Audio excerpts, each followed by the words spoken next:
Sir வணக்கம் sir. என் பேர் Karunakaran. கூலியனூர் village, பாலக்குட taluka, Dharmapuri டிஸ்ட்ரிக்ங்க. நான் தக்காளி ஒரு ஏக்கர் நடுவு போட்டிருக்கேன். நடுவு போட்டு சரி செடி எழுகவே இல்லை. என்ன செய்யுதுன்னு அப்படியே வெயிட் பண்ணேன். எல்லா வாரம் விட்டு பிஆர் விட்டு பார்த்தேன், ஜீட்டெல்லாம் விட்டு பார்த்தேன், எதுவுமே எழுகலை செடி பெருசாக. சரி நம்ம ரோடு பண்ண ஒருத்தர் வந்தார்.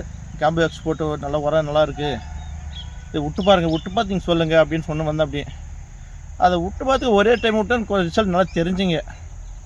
சரி ஒரு டைம் பார்க்கலன்னா ஒரு உரம் ஃபஸ்ட்டு 1448 விட்டேன், அப்படியே 90 விட்டேன், ஒரு உரம் விட்டேன் 945 எல்லாம் விட்டுனே இருந்தாங்க.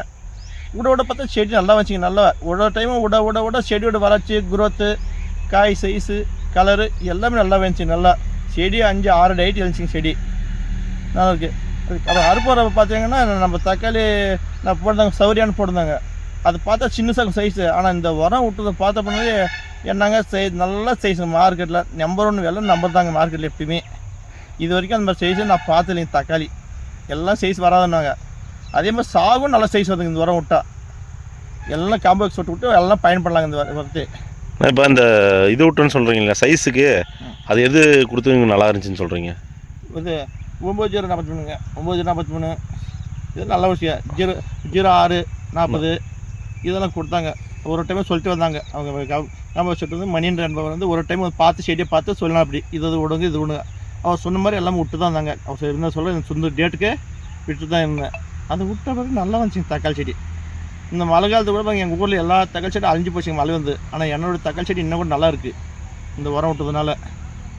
நான் இதுக்கு முன்னாடி நீங்கள் அந்த சைஸ் சொல்கிறீங்க இல்லையா, நம்ம மார்க்கெட் வேரியேஷன் சொல்கிறீங்க இல்லையா, அது எப்படின்னா இருந்து? இப்போ நம்ம மார்க்கெட் எடுத்துகிட்டு போய் பழம் வைக்கிறதா இருக்கட்டும், நம்ம பழம் வைக்கிறதா இருக்கட்டும், அவங்க அடுத்தவங்க இன்னொன்று யூஸ் பண்ணாமல் பழம் வைக்கிறது, ஆமாங்க, அதை பற்றி கொஞ்சம் சொல்லுங்கண்ணா. நம்ம பழம் மார்க்கெட்டிங் இங்கே அச்சீவ் பண்ண ஒரு பாக்ஸ்க்கே ஒரு 160 பழம் தான் பிடிச்சி வச்சிங்க.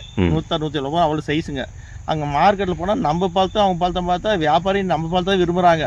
அது கலரு, சைனிங்கு, சைஸு, அழகு எல்லாமே நல்லா இருக்குது. மற்றவங்கலாம் பார்த்தீங்கன்னா மஞ்சள் அது வரது காய் மார்க்கெட்டே சரியில்லைண்ணா தக்காளி. இப்போ அது எத்தனை பழம் நான் பிடிக்கும் கிரேடுக்கு? அது வந்து ஒரு 300-400 பழம் பிடிக்குங்க. நம்மளுக்கு எவ்வளோ சொன்னீங்க? 160-170 பழங்க. நல்லா சைஸுங்க. நல்லா இன்னொன்று ஒரு ஆப்பிள் சைஸ் ஒரு தக்காளி. சரிண்ணா நல்லா பிடிச்சிங்க. நல்லா இருக்குது தக்காளி. ஓகேண்ணா. இதுக்கு முன்னாடி நம்ம யூஸ் பண்ணியிருக்கோமா காம்போ? இதுக்கு முன்னாடி இல்லைங்க. அது மணி அன்பு வந்து சொன்ன பண்ண தான் தெரியும் இதை பற்றி. நீங்கள் அது மாதிரி நம்ம இது அதுக்கு முன்னே நான் கோயம்புத்தூர் செஞ்சுச்சேங்க. அவர் மிஷினில் விவசாய கண்காட்சி வந்து செஞ்சிச்ச பிறகு அங்கே பார்த்து சொன்னாங்க இப்படி தான் அக்ரி அந்த கம்பெனியார் எல்லாம் இருந்தால் இது மாதிரி நல்லா இருக்கு அப்படியும். இப்போ யூஸ் பண்ணது உங்களுக்கு ஓகேவான ரிசல்ட்? மனசு நல்லா. இன்றைக்கே என்னோட செடி வந்து பாருங்க எல்லாரும் தக்காளி செடி போயிடுச்சு. ஒரு ஏக்கர் போட்டிருக்கேன். பசியே நல்லா இருக்குது அந்த உரம் விட்டதுனால.